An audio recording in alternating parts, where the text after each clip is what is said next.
കാര്യങ്ങൾ അതെങ്ങനെയാവും നമ്മുടെ ജീവിതത്തെ ബാധിക്കുക? എല്ലാവരും കേട്ടിട്ടുള്ളതാണെങ്കിൽ പോലും, കേട്ടിട്ടുള്ളതായിരിക്കാം, ഒരു കഥ ഓർമ്മ വരുന്നു.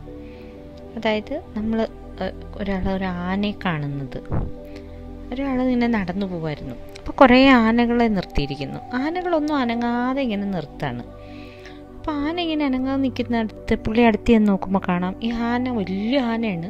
അതിനെ ഒരു ചെറിയ കയറ് കൊണ്ടാണ് കെട്ടിയിട്ടിരിക്കുന്നത്.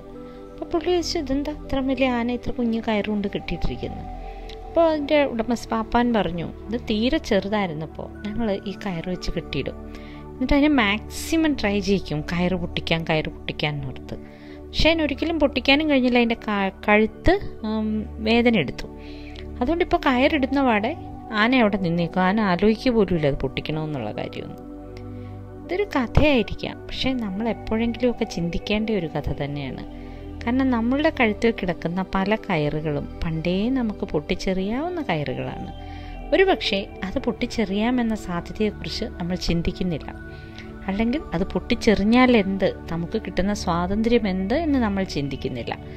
അപ്പോൾ ഞാനിപ്പോൾ പറഞ്ഞത്, ഒരുപാട് പേരെ കാണാറുണ്ട്, എനിക്ക് ഇനിയിപ്പോൾ ഈ ജന്മം ഇങ്ങനെ അങ്ങ് പോട്ടെ, ഞാൻ ഈ കൂട്ടിലായിപ്പോയി, എനിക്കിനി എന്ത് ബാക്കി എന്നൊക്കെ പറയുന്ന ഒരു 40 മുതൽ 60 വയസ്സ് വരെയുള്ള കാലഘട്ടത്തിൽപ്പെട്ട ഒരുപാട് ആൾക്കാർ.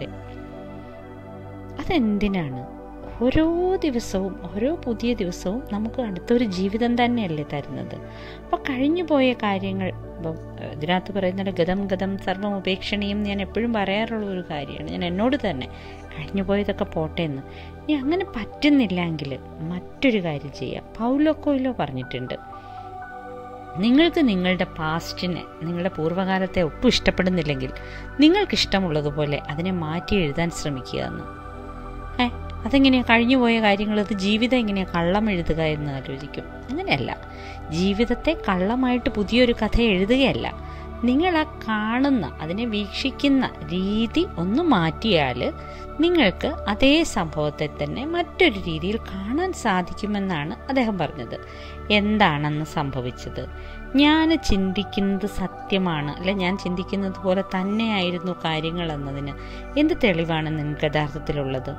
ഇനി അങ്ങനെ സംഭവിച്ചതാണെങ്കിൽ തന്നെ, ആ സംഭവിച്ചത് ഞാൻ വിചാരിക്കുന്നത് പോലെ ആണെങ്കിൽ തന്നെ, അത് കൃത്യമായി എന്നെ എങ്ങനെയാണ് ബാധിച്ചത്, അല്ലെങ്കിൽ അതെന്നെ ബാധിച്ചത് ഞാൻ എത്രത്തോളമാണ്, അതിനകത്ത് എൻ്റെ തെറ്റെന്താണ്, എനിക്ക് എങ്ങനെയൊക്കെ അത് ആ ആഘാതത്തെ മാറ്റിയെടുക്കാമായിരുന്നു.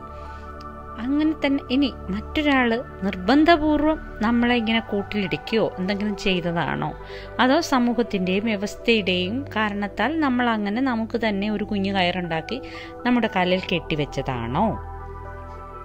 അല്ലെങ്കിൽ മറ്റൊരാൾക്ക് യഥാർത്ഥത്തിൽ എങ്ങനെയായിരിക്കും നമ്മളുടെ ആ പാസ്റ്റിനെ രക്ഷപ്പെടുത്താൻ കഴിയുമായിരുന്നത്? അവർ മനഃപൂർവ്വം അങ്ങനെ ചെയ്തില്ലെങ്കിൽ അവരുടെ കയ്യിലേക്ക് എൻ്റെ പാസ്റ്റ് കൊടുക്കുന്ന വിധത്തിൽ ഞാൻ എന്തുകൊണ്ടാണ് അവരെ വിശ്വസിച്ചത്? ഇങ്ങനെ ഒരു 100,000 ചോദ്യങ്ങൾ ചോദിച്ച് അതിൻ്റെ ഉത്തരങ്ങളിലൂടെ നമുക്ക് നമ്മൾ ആ ഓർത്ത് ചിന്തിക്കുന്ന എന്തെങ്കിലും പൂർവ്വകാല അനുഭവങ്ങളാവട്ടെ, പൂർവ്വകാലത്തിൽ നിന്ന് നമ്മൾ ആർജിച്ച അസ്വാതന്ത്ര്യമാവട്ടെ, അതിനെ വളരെ സിമ്പിളായിട്ട് പറിച്ചെറിയാൻ പറ്റുമെന്നാണ് സത്യം. പിന്നെ വേറൊന്ന്, ഒരു പുഴയിൽ 2 തവണ ഇറങ്ങാൻ പറ്റില്ല എന്ന് കേട്ടിട്ടില്ലേ? അതേപോലെ തന്നെ നിങ്ങൾ അന്നത്തെ ആളല്ല. നിങ്ങളുടെ കോശങ്ങൾ പോലും മാറിക്കഴിഞ്ഞു, നിങ്ങളുടെ മുടിയിഴകൾ പോലും എന്നേ മാറിക്കഴിഞ്ഞു.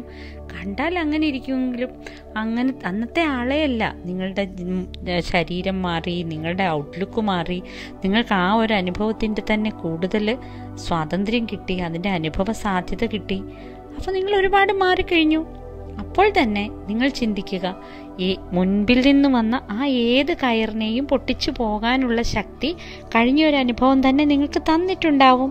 അപ്പോൾ അതേക്കുറിച്ച് ആലോചിക്കുമ്പോഴും നിങ്ങൾക്കറിയാം പുതിയൊരു നാളെയിലേക്ക് നിങ്ങൾക്ക് കടക്കാൻ പറ്റുമെന്ന്.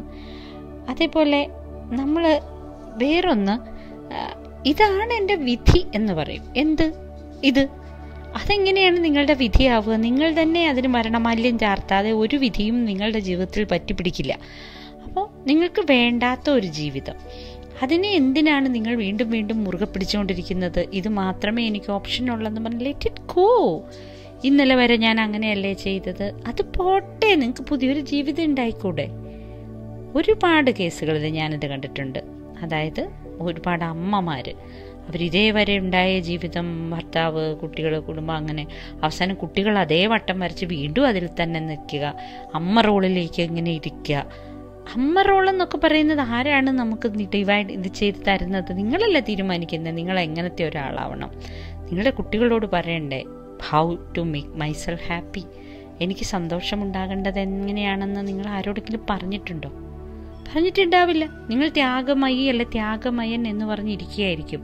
നിങ്ങൾ ആ ആനയെ പോലെ പണ്ടെന്നോ കാലിൽ കെട്ടിയ ആ ചെറിയ കയറുമായി എത്രത്തോളം കാലം ഇങ്ങനെ ബന്ധിക്കപ്പെട്ടും മുടന്തിയും കഴിയും? ഒന്ന് ചിന്തിച്ചു നോക്കൂ. നിങ്ങളുടെ കാലിലും ഉണ്ടാവും ഏതെങ്കിലും ഒരു കുഞ്ഞിക്കയർ. അതിനെ പൊട്ടിച്ചെറിയേണ്ട കാലം അതിക്രമിച്ചിട്ടും ഉണ്ടാവും. അത്തരം കുഞ്ഞിക്കയറുകൾ കൊണ്ട് നിങ്ങളുടെ കാല് മുറിയാതിരിക്കട്ടെ, വേദനിക്കാതിരിക്കട്ടെ. ശുഭരാത്രി.